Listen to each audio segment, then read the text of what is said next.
Well, it's great being home.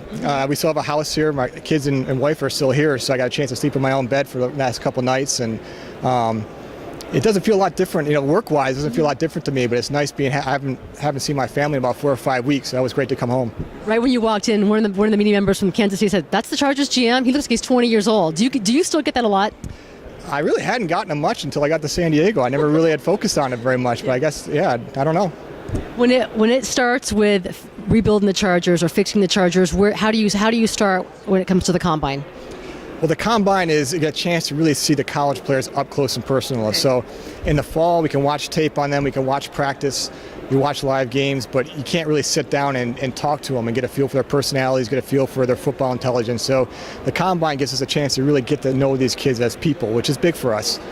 We want people that are going to fit our culture and fit our program in San Diego. And this is part of that process of sitting down, interviewing them, talking to them, and going through that process. You just said you want players that will fit your culture. What is your culture when it comes to Tom Telesco and Mike McCoy and the Chargers? We want team players. We want players that are tough mentally and physically. Okay. We want players that love to play football. They have a passion for it. They have a passion for winning. No matter what your talent level is or what your style of player is, we want you to have those key ingredients, instincts and passion and work ethic and drive. Those are things we need from players that fit our program, and that's what we can get a chance to see here from players. Where, as far as depth in this year's draft class, where are you seeing it? I'd say this draft class, I'd say offensive line, defensive line are probably two real strong groups. Okay. It's kind of cyclical as it goes year after year. But those are probably the two positions. And when I say offensive line, I'd probably say tackle, guards, and centers. And then defensive line, really across the front, are probably pretty good groups in this draft. The question that we got so much this offseason or during the season, maybe you get it as well, is what was wrong with Phillip Rivers? How do you fix Phillip Rivers? Well, how do you not start with the offensive line when it comes to protecting your franchise quarterback? Well, we need improvement on the offensive line. There's no doubt about it. We need improvement from really the whole group. And the big thing is timing, talent and timing. But having the quarterback and receiver synced up with timing, so that receiver is getting onto this break at the right time, so an offensive lineman isn't holding his block too long. Certain things like that, but we need improvement from the whole group. We need help from the tight ends and pass protection. We need help from the backs and pass protection. We need the offensive line to tighten up and play a little more pass protection up front, but it's a group effort. I know everyone wants to focus on the offensive line.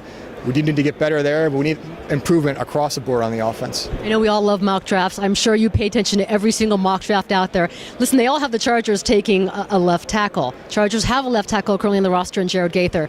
How do you see him fitting into 2013? Yeah, we're still working through that process. When we came in, myself and Mike, we're going to start with a clean slate because whatever happened in the past, we weren't here for. So we got to evaluate all these players moving forward and see, do they fit what we want?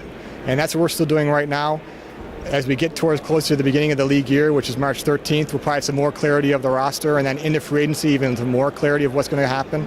But we're still going through this whole roster. I need every day between now and mid-March to go through this, because these are big decisions to make. I want to ask you about that, because I think we've all been waiting for some movement, whether or not it's going to be cutting a player or salary cap. When do you expect that to happen? Because you have your head coach, he has his full staff in place. When do you evaluate the entire roster and figure out, all right, he fits, he doesn't fit? As you get into March, you'll have more transactions, and that's really what it is. I started in early January. Mike came in a little bit after. You need time to evaluate. I know everybody wants answers today on February 21st, but we still have some time as we go through all our options. We have a lot of different scenarios we have to go through.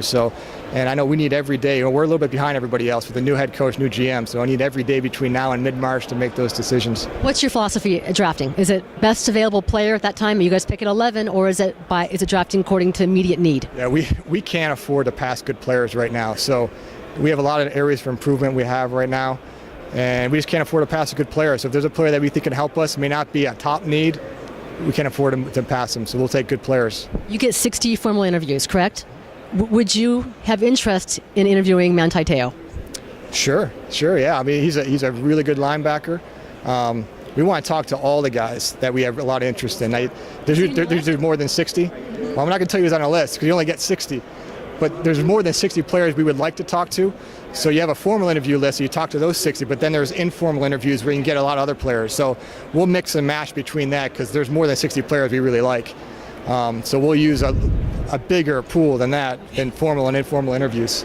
Wonderlic has been part of the NFL process for years. Now it's a new aptitude test. Have you seen an example of the testing, and how important do you think is that into making your decision? Yeah, I have not seen. Obviously, we have no results from them yet, but I have not seen much of it. So I'll be curious to see how it is. We test these players on so many different aspects, and this is just part of the puzzle. It's a piece of it, but it's a small piece. But I'm interested to see how it looks and how it compares to what we've used in the past, but I haven't seen it much yet. Okay, 2 quick questions. How important, if you were to break down percentage-wise, how important is the one-on-one interview process when it comes to you determining whether or not this is the right fit for the Chargers? I can't put a percentage on it, but it's important. It's important. It's how you play football in the fall it's probably the most important, and then how you fit into our culture is second. I can't put a percentage on it. Your combine numbers, that's a distant third. It's how you play and how you fit. Percentage on it, I can't put a percentage on it, but it's important, because if a guy doesn't fit our culture or fit our scheme, even if he's really talented, he probably won't be successful with us. So it's part of that puzzle that we put together. My last question before Bill Johnson kills me: is there a consensus number 1 pick in this draft? I don't think there is. I don't think there is. We're not up in that first pick, second pick area, but just by looking at the players in the draft, I don't think there's any consensus on who the first top 5 are even right now, even the first one. So I think from a fan standpoint, it's going to be fun to watch, because you don't know who's going to get drafted in the top 10. We do this for a living, and I don't know who's going to go in the top 10 right now. We make some guesses and some educated decisions, but it's hard to tell right now. Maybe as we get closer to April, we'll know more, but right now I can't tell. Thank you very much, Tom. All right, no problem.